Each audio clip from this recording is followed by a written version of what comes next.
Одоо би чинь ганц хүүгээл өвөг залгамжлсан малчин болгочих гал үзээд байдаг. Миний хүү гоё ажлын байр байна явчихилгээд байдаг. Тэгэл би яах вэ?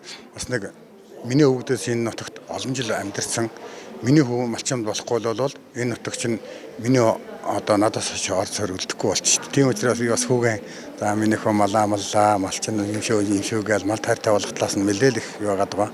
Тэгээ хамгийн их сэтгэл хөдлөлдөг юм залуу малч цөөрцөн. Энд л би маш их сэтгэл хөдлөж явдаг.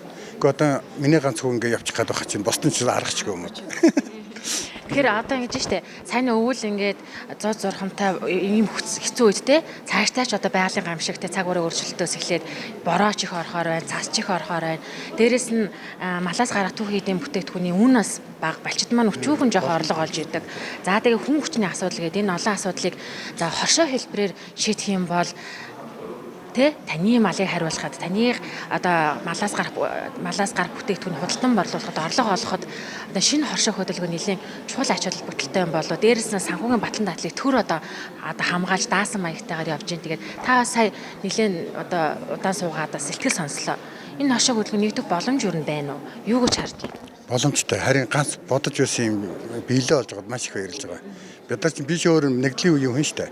Тэгээ нөгөө хамтарч ажилладаг ач холбогдлыг би бол биеэр мэдсэн учраас энэ юмыг маш их хүсчихсэн байхгүй. Гэтэл малаас гарч байгаа бүтээгдэхүүний үн нутаг бага учраас бид нар нэгдлээ ч гэсэн тэр их одоо хөрөнгө оруулалтыг хийх боломж байхгүй учраас бид нар бас яаж чаддгүй байсан байхгүй. Одоо бид нар ингээд ийм нэгдээд ингээд ийм боломж гарч байхад хүмүүс хамтарч ажиллах боломж маш их байна.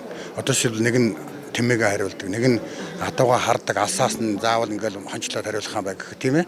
Тэгээд манай адуу тэнд байгаа шүү гэдэг ингээд нэг нь бас хөдөлмөрөө одоо ингээд хоршиж хөдөлмөрлөх боломжтой болчихж байгаа. Тэр нь хамгийн их давуу тал ганц мөнгнөөс ч биш. Гэтэл цаашаа ингээд санхүүжилт хангалттай ингээд сайхан болоод ирэнгүүт сансан юм хийх боломжтой болчих. Энэнд маш их баярлж байна.